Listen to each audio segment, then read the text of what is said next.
Welcome to the Restricted Handling Daily Intel Brief. Let's dig in. Here's what's been going on in Russia in the last 24 hours.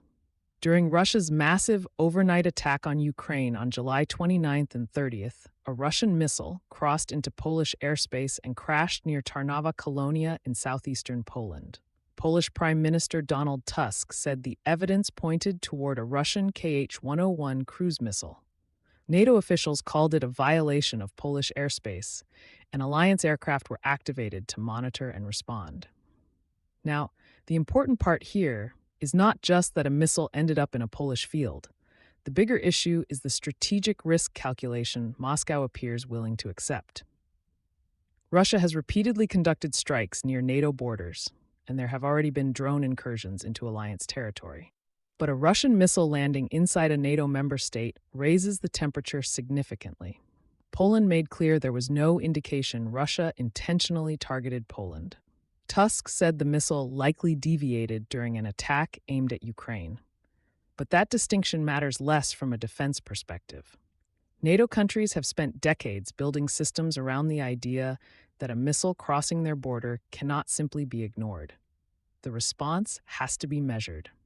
But the concern is real, and this comes at a moment when Ukraine is trying to convince its allies of one central point. Helping Ukraine defend itself is also helping defend Europe. That argument was on full display this week as Ukrainian President Volodymyr Zelensky met with President Donald Trump in Washington. The relationship between the two leaders has gone through some serious turbulence, but the tone has shifted. The meetings were described as productive, and there is growing discussion about sanctions against Russia, additional air defense support, and possible diplomatic efforts. One of Ukraine's biggest asks is Patriot capability. Kyiv is not just asking for more interceptors, it wants the ability to produce them. Ukrainian officials said discussions are underway about licensing Ukraine to manufacture Patriot PAC-3 interceptors, but even under the best conditions, production could take between 1 and 5 years. That timeline highlights the problem. The future solution is important, but Ukraine's challenge is happening right now. Russia has been adapting its strike strategy specifically around this vulnerability. Moscow appears to be using more ballistic missiles because those are the weapons Ukraine has the hardest time stopping. Ukraine has become much more effective at defeating many drone attacks, but ballistic missile defense remains a major challenge. The most notable development was the reported use of a North Korean ballistic missile in a Russian strike for the first time since 2025. Ukrainian officials said a North Korean KN-23 missile was likely used in an attack near Kryvyi Rih that killed members of a family. If confirmed, it is another example of the growing military relationship between Moscow and Pyongyang. That relationship has become one of the more consequential partnerships in the war. North Korea receives battlefield experience, intelligence, and potentially economic benefits. Russia receives additional ammunition and weapons at a time when it is trying to sustain a long war. It is an unusual arrangement, but one that shows how isolated countries can still create meaningful military partnerships when their interests align. At the same time, Ukraine continues trying to bring the war directly into Russia's economic system. Kyiv's long-range strike campaign is increasingly focused on the machinery behind Russia's war effort: energy infrastructure, logistics networks, and industrial facilities. Ukrainian strikes have hit oil facilities and Wildberries warehouses, a company often compared to Russia's version of Amazon. The significance is bigger than damaged warehouses. These attacks are forcing Moscow to deal with problems at home.